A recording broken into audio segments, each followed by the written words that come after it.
Welcome to Eggs and Issues, a monthly business forum presented by the Portland Community Chamber of Commerce, bringing timely economic discussion to the region for nearly 40 years. Thank you to our sponsors and partners. Presenting sponsors, Martins Point Healthcare, Bernstein Scher, and Central Maine Power. Cooperating sponsors, Harvard Pilgrim Healthcare and Bank of America. Reception sponsors, Clark Insurance, Key Bank, and Pretty Flaherty. Community Corner sponsor, Goral Palmer. Tomorrow's leaders and entrepreneurs sponsors, AAA Northern New England and ProSearch. Coffee sponsor, Skowhegan Savings.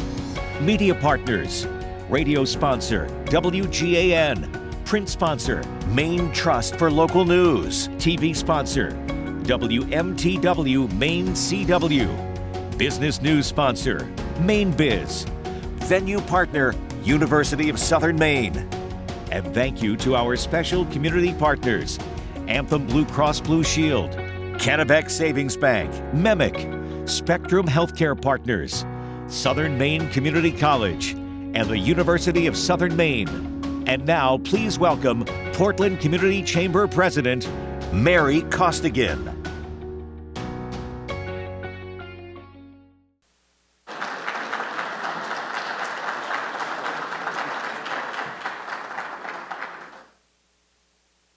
Hi, everybody. Hang on a second. I gotta just make this adjustment. All right. Good morning. And welcome to Eggs and Issues. My name is Mary Costigan. I'm a shareholder at Bernstein Scher, and I am honored to serve as the volunteer president of the Portland Community Chamber of Commerce. It's been quite a week, and I would like to just say how nice it is to be with all of you this morning to discuss not politics, but solutions to one of our biggest challenges, workforce. The one outcome of Tuesday's election that I would like to mention is the successful passage of Question A that made an important tweak to Portland's emergency wage ordinance by limiting it to being triggered only when the city calls an emergency as opposed to when the governor calls an emergency. So this helps small businesses by ensuring that if the emergency wage is in effect, that there is most likely an emergency situation in Portland, not somewhere else in Cumberland County or somewhere else in the state. The Portland Regional Chamber worked hard to get that question on the ballot and subsequently educate voters, which led us to this positive outcome. So, bravo. So now on to today's topic, which is New Solutions Workforce Training in Education. We'll invite the president of the Maine Community College System, David Dagler, to the stage to discuss the community college system's vital role in developing an educated, skilled, and adaptable labor force in Maine that is proactive instead of reactive to the changing needs of today's economy. Before I invite our panelists to the stage, I would like to, our panelists, we don't have panelists, sorry, I didn't note that. Before we invite Dave to the stage, I want to thank all of our sponsors of Eggs and Issues who make this event possible for the entire season. Without our sponsors' support of Eggs and Issues, the Chamber could not deliver the high-quality speakers, panels, and presentations that you have come to expect. So thank you to our sponsors. A quick reminder, thank you. A quick reminder that complimentary parking is available for all of the attendees. You have to scan the QR code that's in the hall, and don't forget to add the promo, which makes it free. If you have any questions, there's folks outside that can help you out. Now I'd like to extend a very sincere thank you to our special community partners. These businesses and organizations support not just Eggs and Issues, but all of the nearly 70 events the Portland Regional Chamber of Commerce produces throughout the year. At each Eggs and Issues, we like to highlight a local nonprofit that is making a positive impact in our community. Today's Community Corner is the IRIS Network. The IRIS Network began in 1905 in Portland and has been providing services to individuals with visual impairments and blindness throughout the state of Maine for almost 120 years. The agency's mission is helping people with vision impairment or blindness attain independence and community integration. It is their vision, no pun intended, to build a world where no person is limited by vision impairment or blindness, and everyone is an advocate for eye health and the needs of people with vision impairment or blindness. The The IRIS Network has 4 direct service programs impacting over 600 individuals annually. These programs include home support provided by a certified vision rehabilitation therapist, a low vision center with personal assessments, residential services provided by the IRIS Network apartments, and rehabilitation center focusing on independent living skills and work readiness. The agency has a wide variety of support for those within our state that experience a vision impairment or blindness. And now I believe there is a short video we're going to show. Go. My name is Kyle Miller. I have worked for the IRIS Network for about 5 years now. The IRIS Network has given me employment and independence, such as a role working a fitness program for some of our older residents, as well as working directly with clients in our Voc Rehab program. The IRIS Network invites you to connect by following the agency on social media and signing up for newsletters and updates. They are always in need of volunteers to be personal shoppers, provide a game night, bring individuals on recreational outings, or share a skill such as yoga, dancing, a craft, or work project. Staff at the IRIS Network are always willing to speak and present at civic groups or organization, and tours of the agency and its programs in Portland are always encouraged. There are members of the IRIS Network with us today. They have a table set up in the lobby. Would you like to please stand and be recognized?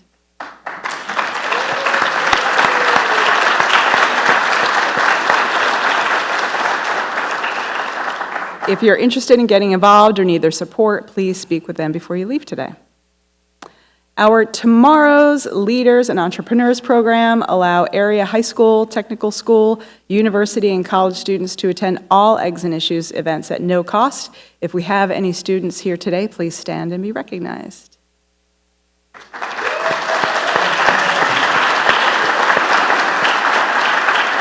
right. Thank you for coming. Now on to today's program. I would like to welcome to the stage President of the Maine Community College System, David Dagler.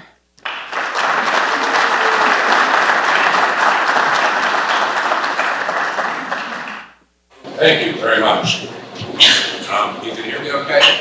Okay, so I'm told that if I come up here, if you can't see my wife, consider that an advantage, but the other folks say that they want me back here, so I'm not really trying to keep my distance quite so much as just keep you in the light here. Secondly, I really appreciate the opportunity to come. This has been my second time on the Eggs and Issues stage, and it's a delight. What has already been mentioned is that we've had a long and rolling fall. So the goal today is to take a break from all that, enjoy a beautiful day on college campus, and just put the stress and times of this past fall behind us. What I do want to talk to you about a bit today is, first of all, I'm going to just sort of introduce the community colleges to folks that don't know. We're going to have a little bit of a quiz, so you do need to pay attention. This is college, after all.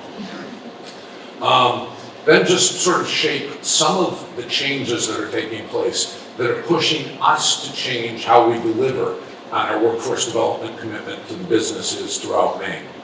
And then, finally, just take a look at how we're doing. So, first off, when you walk in the room and you're thinking you're going to be talking to a community college guy, you come with a certain impression of what that college experience looks like. So as we go through today's presentation, I'm going to eventually ask you how we measure up to that expectation. Before we get there, just some basics. You may know this, there are 7 community colleges spread from the south to the north throughout Maine. We are within 25 miles of 94% of the population of Maine, and for that other 6%, we have mobile units. So we are able to really get in touch with just about everyone. That's the 7 colleges. Our tuition and fees are $4,200 or less than $4,200. So we have the lowest tuition and fee structure throughout New England. That's awesome for Mainers. We also have come to learn that it's still too high for a lot of people that want to come to a community college. So now we get to the fun time. We're going to have a little bit of a quiz. We are going to keep the pace going because I want to leave plenty of time for you to ask me questions, but this is my opportunity to ask you questions. So the community colleges were formed in 2003.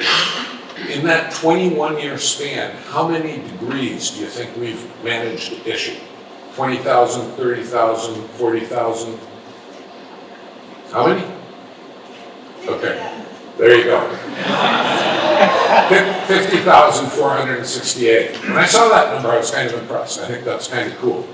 You may have read about some of our growth. We have had some strong enrollment gains, and I've had people ask me, you must have students standing in the hallways. What's the faculty ratio look like? What do you think the faculty ratio looks like right now in a community college? 20, 25 to 1? It's 18. It is 18 to 1. So when you come to a community college, we get to know you. We get to know you well. We don't fall through the cracks. Now, with that growth and everyone understanding there's a declining high school pool, people start to imagine that we're attracting people from out of state. How many of our students do you think actually live in the state? More than half. Okay. I'm going to give credit for more than half. It is actually 96% of our students are coming from within Maine. While there is a shrinking demographic, there are an incredible percentage of students that choose not to go on to higher education, and that's a real problem, and that is who we're attracting. Now, with the free community college, people imagine that the community college population is getting a lot younger. But how many people do you think are in a community college today that are over age 25 when we're attracting a lot of 18 and 19-year-olds?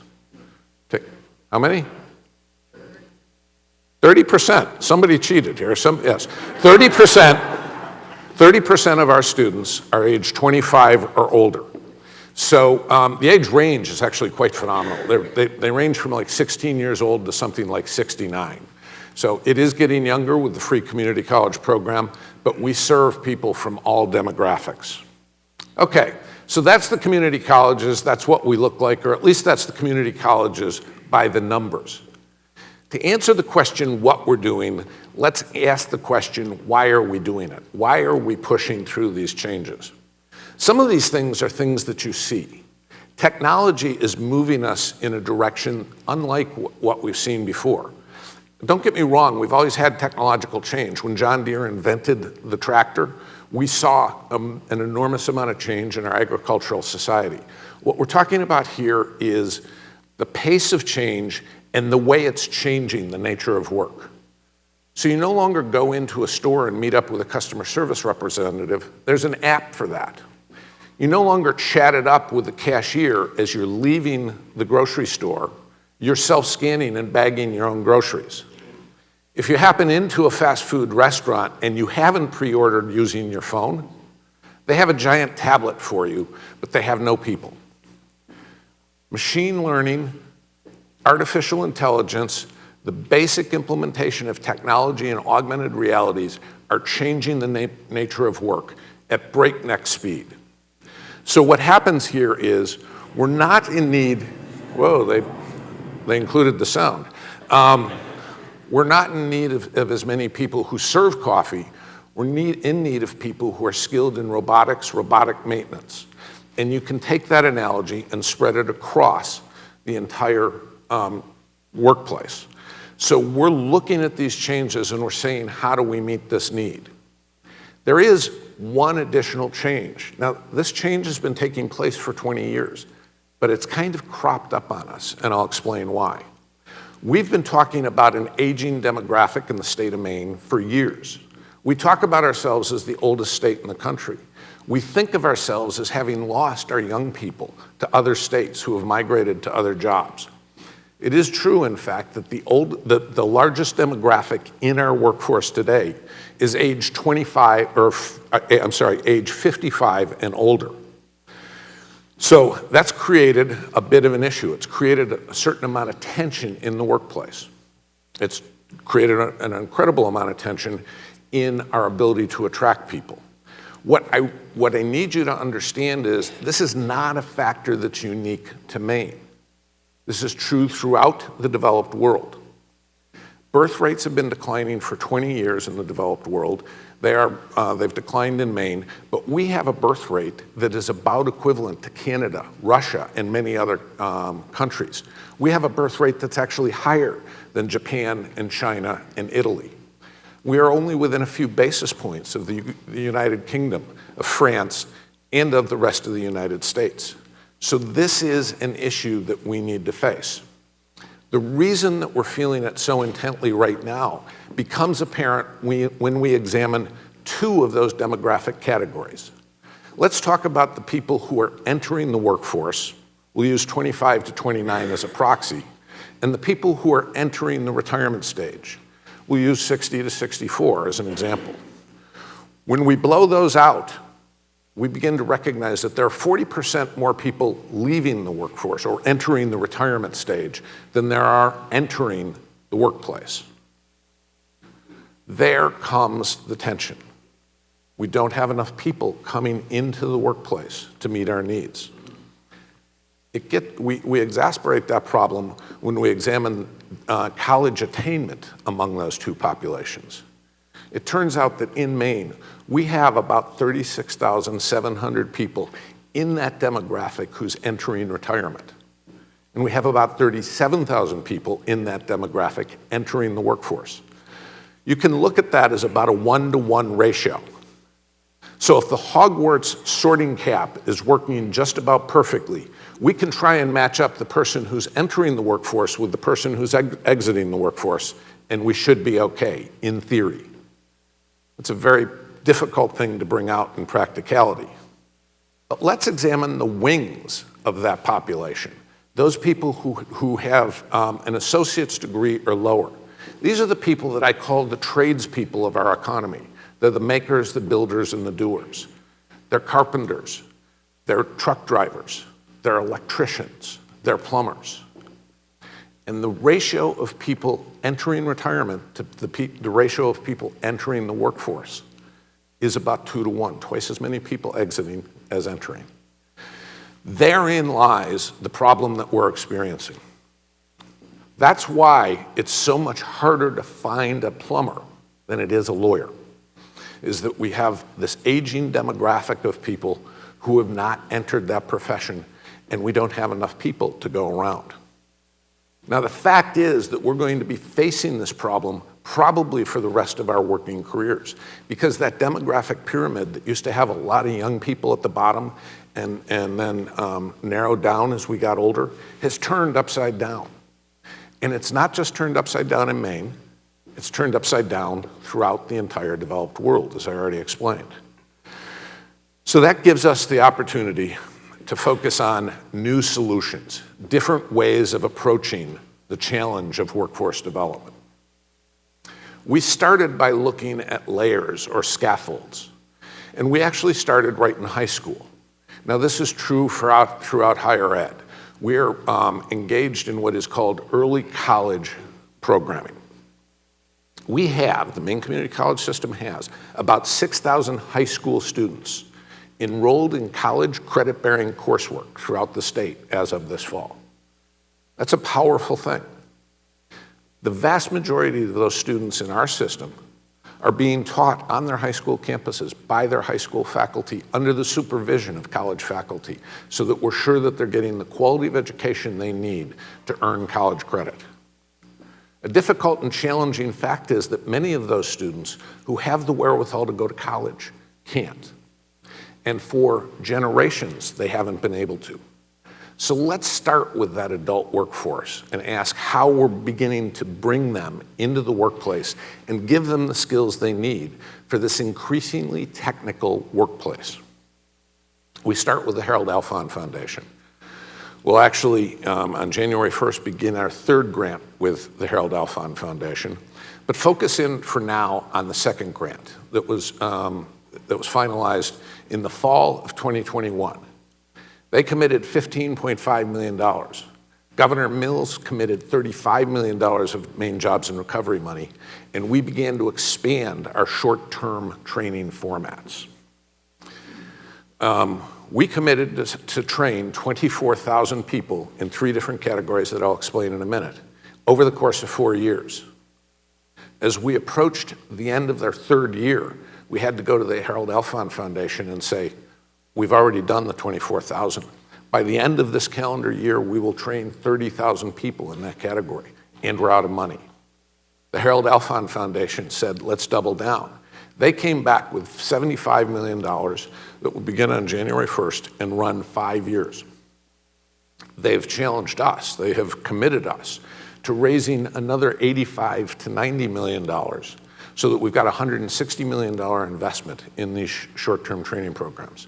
Now that's coming from state agencies, federal agencies, that's coming from our business partners, and it's coming from other foundations. How does it work? Well, I asked you to think about the traditional college model at the beginning, and the traditional college model works something like this. We try and assess what's going on in the economy. We try and look out. We build programs, we educate people, and we send them off, and we hope we've done a good job. And they try and find a job. In our short-term programming, we turn that on the head. We start with our business partners. We start with something called a compact, a relationship that we develop with our business partners. Now, as I stand here today, we've actually got about over 1,700 compact partners, businesses who we're working with in training and development of their existing workforce. These are meaningful, deep relationships. We're analyzing the age of their workforce when they're hitting retirements. We're analyzing where they have high turnover rates. We're analyzing where they have skill shortages. And then we're helping them build the workforce that they need for a modern society. When you have 1,700 business partners, you can learn something from them as well. 2 facts that we've learned that you can take home with you is our business partners who are promoting and supporting remote work have higher attraction and retention rates. So we've leaned in with a remote work program so that the remote employee can work productively, and with a supervision program so that supervisors supervising remote workers know how to supervise the person who is not sitting in the cubicle next to them. Fact number 2 that we've learned from our business partners is that those business partners who are investing in their frontline workforce have much higher retention rates than those who don't.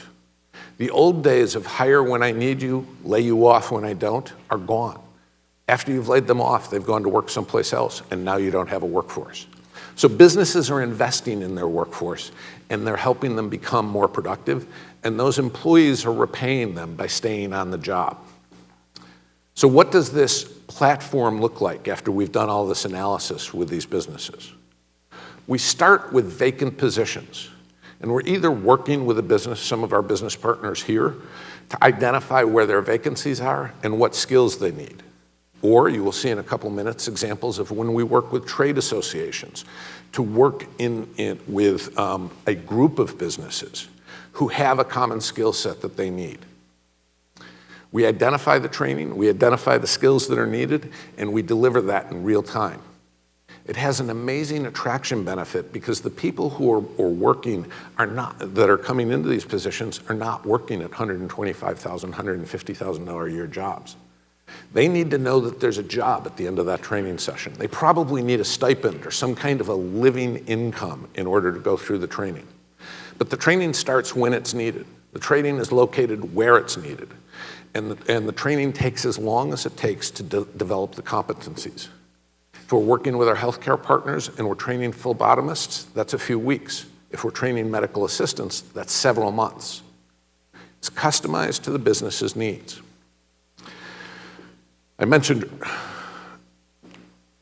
earlier that our most successful partners are investing in their workforce. And this has been quite a phenomenal growth area. Our employers are recognizing that their employees need advanced skills. Now, sometimes these are communication skills, analytic skills. Sometimes they're advanced technical skills. Sometimes a business is going through a process redesign and their employees need new skills. We lean in and work with the business partner to help develop those skills within their existing workforce. Another fun fact here is if we don't have the programming, we go get the programming. The vast majority of the programming that's delivered through this portion of our work is not delivered through an existing community college faculty member. We're usually outsourcing it. Think of it this way. If you own an automotive dealer and you see that last year's sales of electric vehicles were 5%, and you're trending towards 10% this year, you're beginning to think that if I'm going to keep that customer and service that vehicle, I need folks in my workforce who are trained in electric vehicle repair. So they come out and they come to us and they say, I need to train my existing workforce who understands how to work on gasoline engines and give them the skills needed to work on electric engines. Now, if it's a Ford dealer and Ford already has a training program built out, as opposed to us going through the time, effort, and expense of remaking that training program, we'll work with Ford to bring in their training. The last layer of this work, and this is focused on the adult attainment and the adult workforce, is reaching out and delivering scholarships so that people can get back on track and complete their college education. A couple of things happen during these trainings. People realize they can do it. Then people realize they want to do it. Now they have an opportunity to go to college. But our most successful employers are working with us and their employee so that they're matching schedules, so that their employee is not stuck in the conflict of do I go to work or do I go to school? And we've worked those problems out together. The other thing that's happening with many of our workforce partners is that we're matching career ladder opportunities with educational attainment. So think of it this way. If you're a widget maker 1 and you want to become a widget maker 2, you work with your employer to take advanced widget making, and then you get that promotion and you move up and you're a more productive, more valuable employee for that business. So what does the business community think of our program? Well, we planned on training 24,000 people in 4 years. As we get to 3.5 years on December 31st, we will hit about 30,000 people. As of a few weeks ago, we were at 27,454 thereabouts. As of a few weeks ago, we were at 1,638 compact members. Now we're closer to 1,750 compact members. If we think about the continuum of this work from about 2000, 2001 until 2030, when these funding packages sort of come to conclusion, we will have invested over $200 million in the main workforce, and we will have trained about 100,000 people. For me, that's pretty impressive. Now, where are those trainings? This aging demographic is increasing the demand and the tension on our healthcare systems, and so we're paying incredible attention to healthcare. I'll talk to you in a minute about nursing, but in those fields where you can get a job in healthcare in a short-term environment, we're there. We're training CNAs, we're training medical assistants, we're training mental health therapists. We also recognize that the state has some very ambitious goals to solve some problems that live all around us. Climate change is real. The governor announced a goal of installing 100,000 heat pumps in a 4-year span. She showed back up on campus 3 years and said, we beat that goal, we're upping it to 175,000. What enabled that remarkable success was that we trained 550 heat pump installers and the heat pump technicians in that window. That was essentially a job classification that didn't exist when she created the goal. We're doing similar work with Journey Electricians, who are helping support the installation of solar panels. Northern Maine Technical College has the only wind power technology program in northern New England, and we're partnering with Maine Maritime Academy so that we can deliver those skills in an offshore workplace. Now, something that I know, this doesn't take a tremendous amount of insight, is that you care about is quality childcare.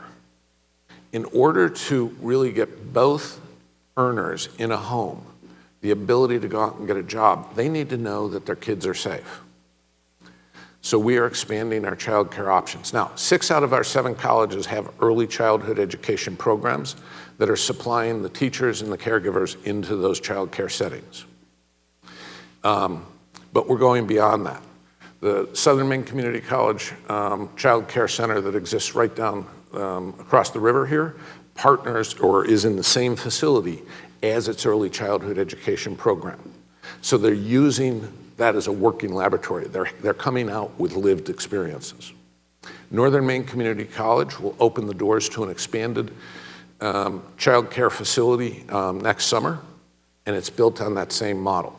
Upstairs is a child care facility, downstairs are the faculty offices and classrooms, and they intermingle with each other. The last week, or maybe 2 weeks ago, I was with Senator Collins, who committed a $4 million CDS to our Millinocket Center for the expansion of that child care center, and we cut the ribbon and opened the Millinocket Center 2 weeks ago. And we're currently working with Bath Iron Works, the Bath YMCA, and Southern Maine Community College to develop an apprenticeship program for early childhood educators. So that's how we're dialing in that environment. Now, we have some colleagues here who have joined with us in the creation of the Maine Defense Industry Alliance. What I think you should beginning to feel here is this deep integration with the business's needs, deep integration with our public policy priorities, and now building out that integration so that we're working with industry cohorts and educational cohorts. The Maine Defense Industry Alliance looks at our 3 primary defense contractors, Bath Iron Works, Pratt Whitney, and Portsmouth Naval Shipyard. And we've mapped their demand over the next 5 years. It's a workforce of about 20,000 people, probably needs to hire 6,000 new people over the next 5 years. But remember what I said about businesses that invest in their own people? That industry plans to invest in 10,000 people in its existing workforce. So we're working within the higher educational infrastructure to make sure that we have not just the pipe fitters and the welders, but also the engineers, the engineers, the business folks, and all of the people up and down throughout the employment continuum to try and make sure we're meeting the need in that arena. We're taking that model and we're talking to other industries about expanding that model. But one of the things we've learned from our business partners, a couple of whom are sitting right here, is that as they try and attract new people into Maine, people who want to come and fish our streams and hike our hills and enjoy our coast, discover there's one small problem. There's no place to live. We have a housing stock shortage. State of Maine has done a study, and we need to expand our housing stock by 80,400 units by 2030. That's a heap load of units. So we're doubling down on our construction academies, trying to prepare the workforce for the people that are going to build those. That workforce includes not just the carpenters, it includes the plumbers, it includes the electricians, it includes the people who are going to install the infrastructure, go up on the poles and string the electricity and the fiber necessary to bring internet into those homes. We're also working with our university partners. The University of Maine has developed some innovative solutions using wood pulp fibers, something called nanocellulose, basically a high-tech version of what we used to use to make paper. They have actually printed a 3D house, used a 3D printer and printed a house. I've been in the house. It works. We're not going to build 80,400 homes, but it's an innovative start. What they need in order to bring that to market is more wood fiber. University also has insulation materials, sustainable packaging materials, and a whole grouping of technologies that they're advancing. What we all recognize is that we have the largest contiguous privately owned working forest in the United States. So we have the natural resource. We have the innovation. What we need is the workforce. And we've partnered with the professional logging contractors of Maine to deliver that workforce. Now, these people are not going out in the field with chainsaws and axes. They're working in very high-tech, very expensive machinery. And we're teaching them in the field. We're delivering that instruction in the field. And those students need to learn not just how to operate this high-tech equipment, they also need to learn the species of their cut, the quality of the cut, the forest management plan so that they can manage the forest sustainably and bring everything to market to meet that need. So this is an integrated approach. We provide innovation at the university. We supply the workforce to bring that innovation to life. So that's the core of our short-term workforce development program. Like I said, in a 10-year span, we expect to train over 100,000 people in those short-term categories. We hope many of them, and we're seeing many of them, return to college and complete their degrees. Because the truth is, at our core, we are a community college. We do believe in a total education. So ask the question, how is that going? Enrollments have been very strong. We just recorded a record enrollment period. The number is, I gotta look, 21,365 students this fall. That set a record breaking last fall's record. The previous record was in 2011. Let me give you some perspective on how Maine's community colleges are doing in comparison to sort of the everyone else. During the peak enrollment period for higher education in 2010, 2011, the U.S. Department of Education tells us that there were 18,100,000 students taking undergraduate courses. As we fast forward to the last data that they have in 2023, there were 15,200,000 students taking undergraduate courses. That is peak to trough, 2010 to 2023, a 19% decline. If you look at Maine's community colleges, we have gone former peak through the trough to our new peak, and it's a 19% increase. It's countering the trend of what's taking place nationally. That's good for Maine. It's going to attract people to Maine. How are we doing that? I really have to give total gratitude to Governor Mills on this one. Governor Mills approached us with the free college program. Our colleges went through incredible efforts to implement that program. And it's brought students who were before shunning higher education, saying higher education isn't for me. I'll tell you about a couple of them in a minute.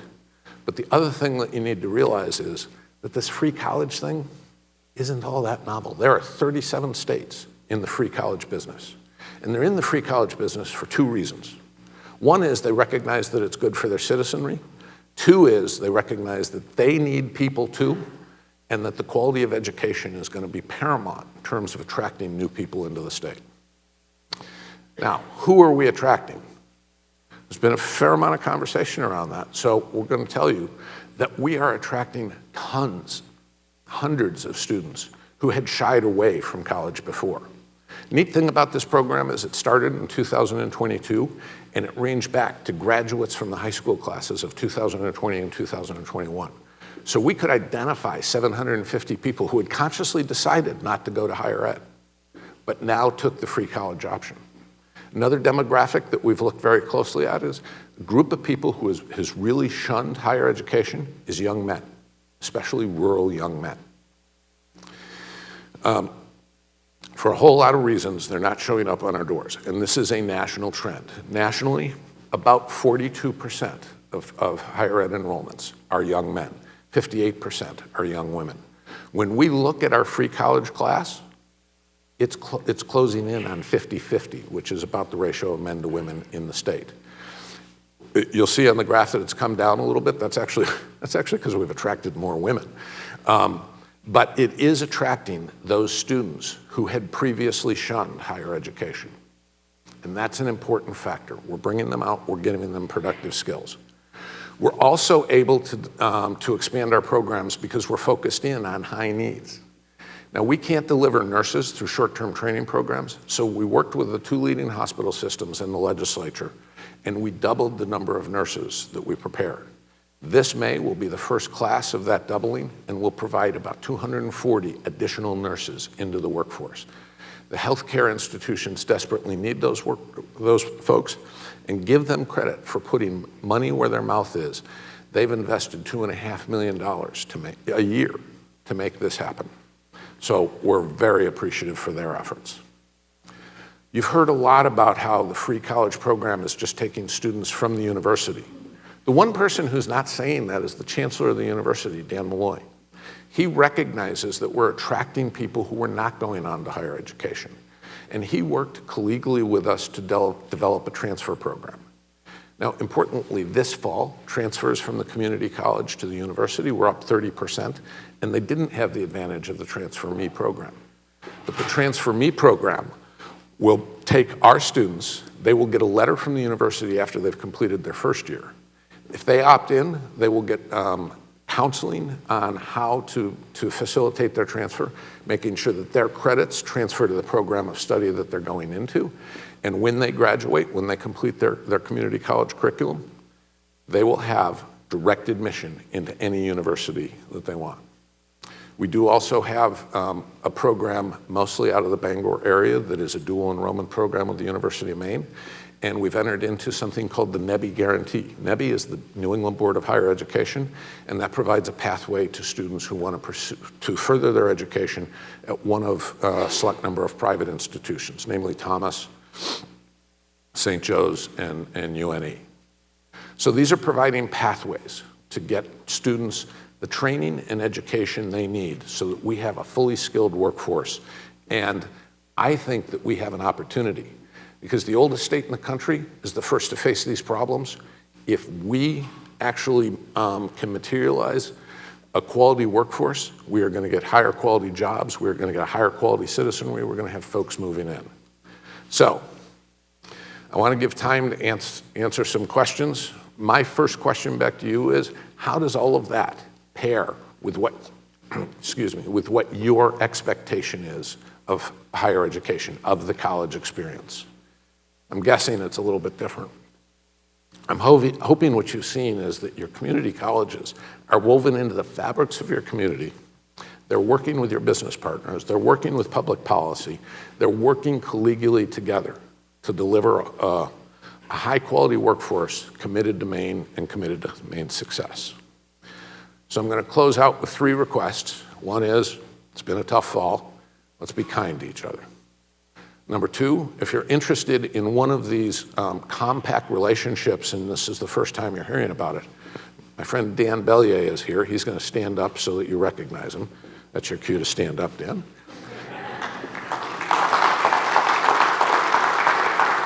I 100% guarantee that Dan will get you signed up as a compact member if that's what you want. And the third is, we can use your help. As we enter this new legislative session, community colleges need the resources to deliver on this expanded group of students, and the state of Maine really needs to continue that free college program. So if you know a legislator, especially one on the Appropriations Committee, I hope you reach out and say, this has got to be your top priority, because it will create a new foundation for Maine, and we'll be ahead of the rest of the country with developing a strong, quality workforce. So that's it. Thank you. I don't know how I did on time. How did we do?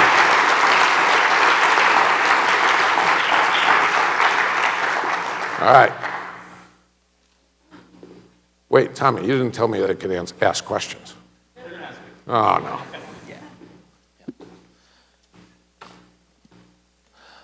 Hi, I'm Jeff Christenberry from Thornton Academy in Saco. I have a marketing question. As you mentioned, community college, that term has a certain stereotype and thinking going back generations. What, besides the free part of it, what do you guys do for the marketing? Like, how much of it is advertising versus working with schools to let students know this is available, it's very cheap, and this is the kind of salaries you could make afterwards?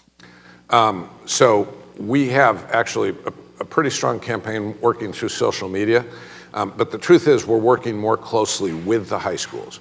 We're drilling down with the high schools. I mentioned 6,000 students, high school students who are in college programs. We're building relationships with them, and we're trying to work in that environment to bring those students on. The stigma part is changing. You're hearing more and more about, well, it doesn't just have to be a 4-year education, but you need an education. And so that part is working for us. And we're really focused on attracting this group of students who tell us, well, they don't really want to, the textbook learning isn't their thing. Sitting in a classroom isn't their thing. They want to work with their hands. They want to make something. They want to do something. And when you look at the community college programming, whether it's our short-term programming or our degree-bound programming, these are hands-on courses.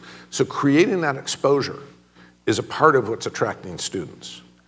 And I do think, to a large extent, reducing what we would have characterized as the stigma, because I think community colleges wrongly got characterized as the place where if you couldn't go to a 4-year, you had to go to the community college. And then some students said, well, I don't want that label on my back. Now some of their older brothers and sisters, their peers, are actually making very good wages and they're doing things, they're becoming plumbers and electricians. They're learning how to weld, they're learning how to fabricate, and they're learning how to make things. They're actually winning awards doing it, and that's helping move that paradigm. That's a great question. Thank you. Good morning, Ryan Scallon. I'm the superintendent of Portland Public Schools, and just want to say, just really appreciate the partnership that we've had with SMCC in particular, as we've been thinking about re-envisioning high school and our work with High School for the Future, as well as the partnership that they do with our Portland Arts and Technology High School. So thank you for that. Just really appreciative of that. Two questions just about the Free Maine initiative are you seeing a shift in the programs that students are enrolling in because of that? And then second, it may be too early to tell, but how is that impacting persistence of students going towards degree or certification attainment? So answer A, we are seeing a little bit more intensity in some of what we would consider transferable programs like business. But for the most part, these students are enrolling in occupational programs. Nursing is very strong. Of course, we doubled the nursing program. And then our fabrication and our welding and our maker-doer programs. So enrollments are really increasing, fortunately in the places where we need the greatest amount of enrollment increase. Your retention or persistence question is a great one. There was a universal fear among us, and especially among our faculty, that students would say, free college, what the heck, I'll give it a try. Or that their parents would just push them off and say, go to free college because it's like high school. And that they would not persist, that they wouldn't try. Let's not mistake the college environment. It's hard. It's not easy. But when I started talking to faculty, especially last fall, and they were asking me questions about these free college students and what are you expecting us to do? And then I went back later in the semester. The faculty were excited. They were energized.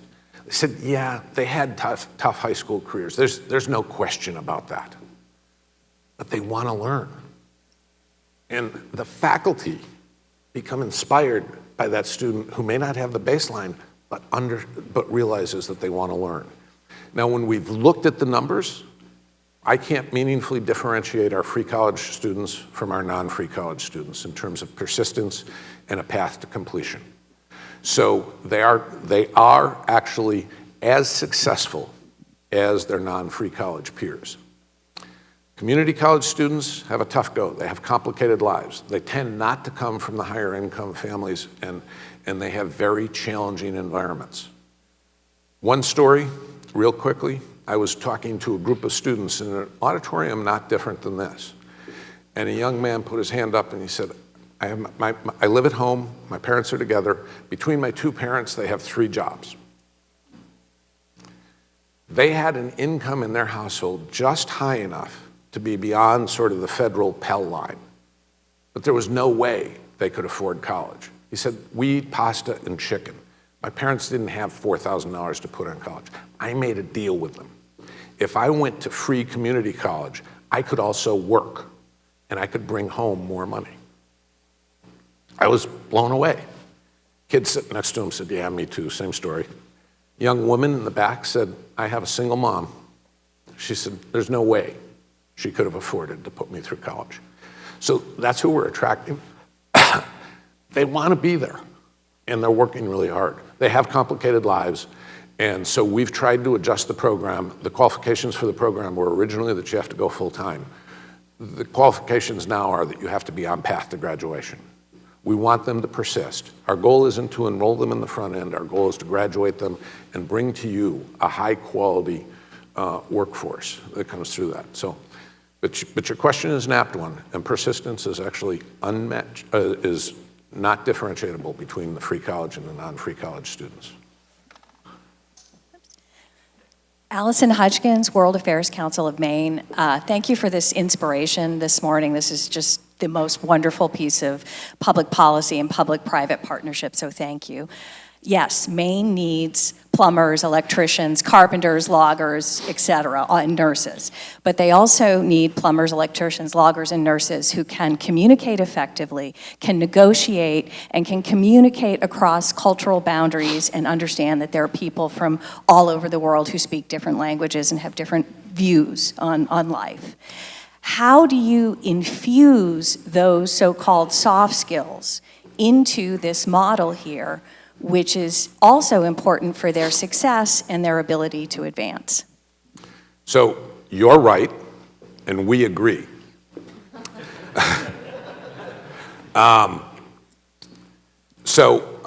the trade side, if you're enrolled in a degree-bound program, embedded in that degree-bound program are the liberal arts courses that are necessary for those communication skills, for those reasoning skills, for those skills that allow you to sort of analyze and think and curate.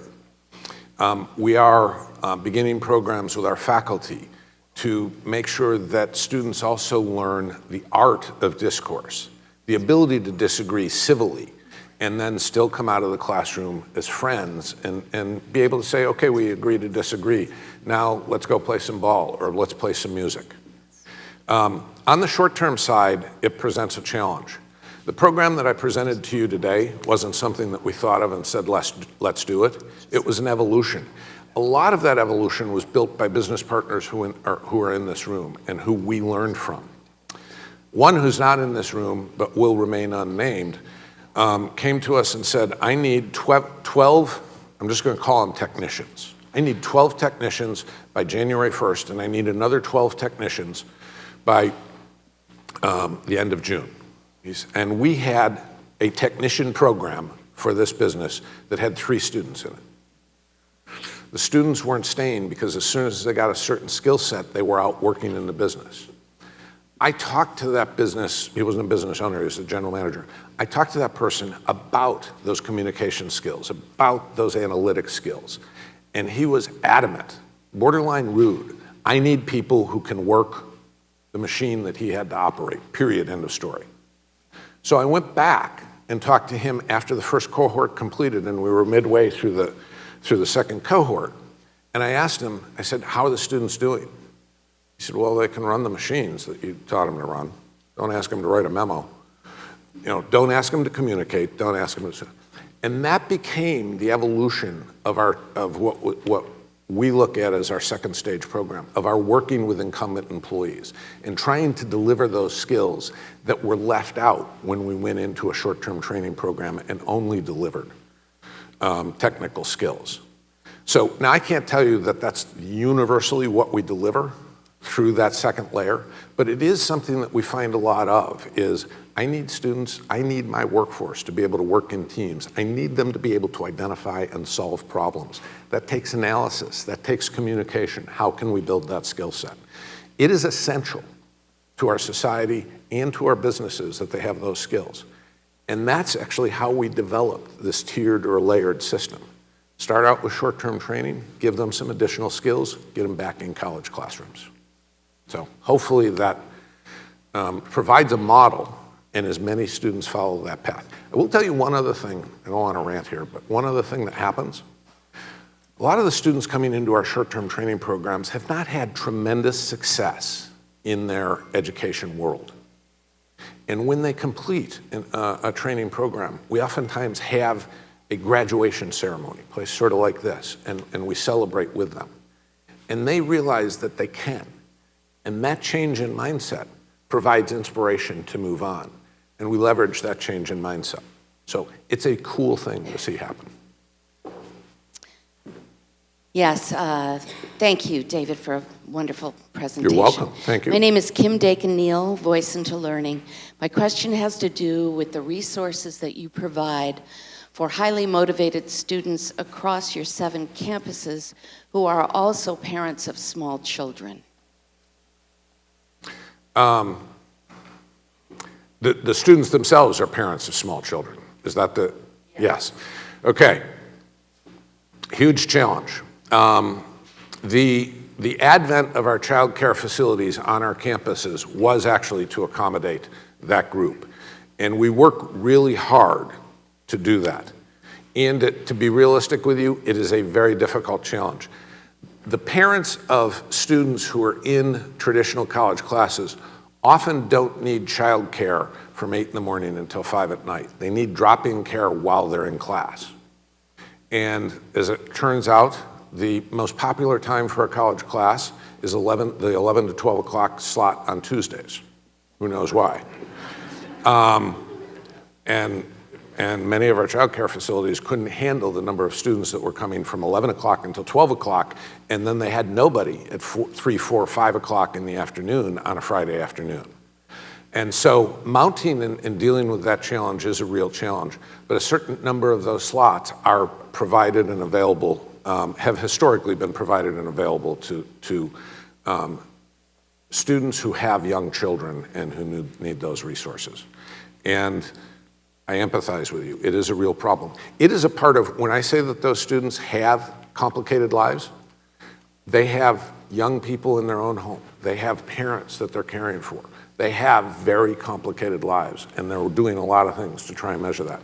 We also do have scholarship or financial aid opportunities directly pointed at childcare. One more? Hi, I'm Chris Anderson. I'm an instructor in English, so I teach some of the soft skills at college. And I'm also, thank you. I'm also an advisor, and watching this, I can just, it makes me very proud to work there, and I can attest to many of the things that you've said are absolutely 100% true. I'm wondering also, though, one of the things that I know from working with students all the time, talking to them about their classes is, as we see those enrollment numbers increase, what are we doing to meet the needs of those increasing enrollment, and particularly among full-time faculty. As you know, we also have a heavy contingent faculty, that supports our school. And so although, the ratio is 18 to 1, many times those contingent faculty teach those classes and they're limited contractually in how much they can really do to support those students. So, sorry, this is getting a little long-winded, but also the Appropriations Committee, I know has also meeting to discuss student support services. Do we have a plan to increase support services basically for our students? Thanks. Yes.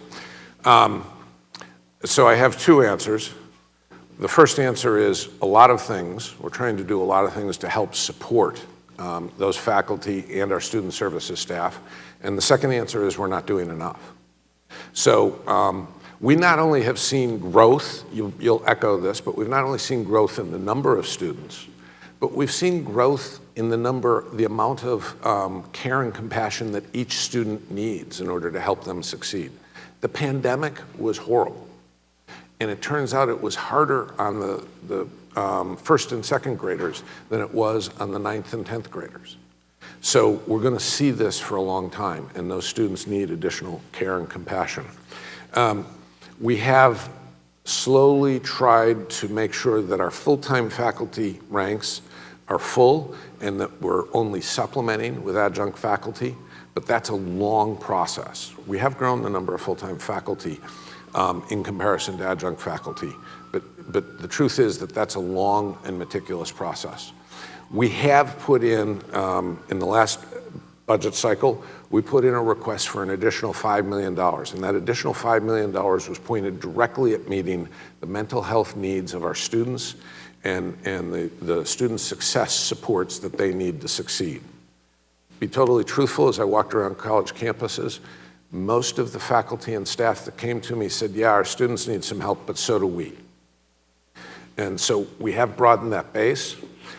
We are doing work in the mental health and mental wellness arena to try and help support our faculty and staff. And we have resubmitted the bill and increased it from $5 million to $6 and then 6.5 in an effort to try and get the funding we need to help support that very kind of programming. So, the other truth is that it passed the legislature, but it died on the table, if you know what that means. It means that it goes through the legislature, but it has to be funded. The Appropriations Committee has the responsibility of putting together a balanced budget, and they've got to decide what's in and what's not based on the number of revenues, the amount of revenue that they have. And when a bill doesn't get funded, it dies on the table. So we are redoubling our efforts to try and get that funding. Next budget cycle is not going to be an easy one. We're rolling off of a lot of federal funding. We're rolling off of a lot of one-time funding. A lot of that programming is going to want to continue. And so that's going to meet the loggerhead of what is a sort of flattening revenue curve. So We're going to continue to try, and we're going to continue to try and bring in outside resources through philanthropy and other places. The mental wellness work that is currently being done is actually funded by philanthropy. It's relatively small and designed to support what we have as opposed to add to what we have. So, we've got time for one very last quick question and answer. Hi, Susan Gaddy, Hi, Department Susan. of Vocational Services at Maine Health. Quick question. Recent Department of Labor statistics said our fastest growing segment of the workforce is 75 plus. So, what are the conversations I have a around- chart that proves that, you know. Well, I see a lot of beautiful young faces up there, but I want to know, what are the conversations around supporting our older workers who are staying in the workforce later due to a variety of reasons, and helping them career pivot because they don't have those skills to know how to do that? So, so the primary vehicle for enabling that is actually through our workforce partners. If you're at Maine Health, we have a very active relationship with Maine Health, and we can and will come in with what we call stage 2 or incumbent level training, and we can target that training at populations of people who need new and different skills. And I'm with you, my sister-in-law was an educator, and she decided to retire because technology was changing underneath her, and she didn't want to, she was like, I'm done. This is work for young people. And the fact is that we need our retirement age population to stay in the workforce, and they can provide vital skills. Sometimes skills that young people have not yet quite developed. And so we match that, and we need to do a better job of bringing that forth. The vehicle for doing that is through one of these compact relationships where we're working with an incumbent workforce. And since I don't know which healthcare institution you're working in, but we work with both of them very closely. So I'll bring it to the table and say, I heard this, and what can we do? And then I throw Ballier at it, and the guy performs magic. It's just amazing. So, all righty. I'd stay here all day. I think it's time for you guys to go to work. Thank you.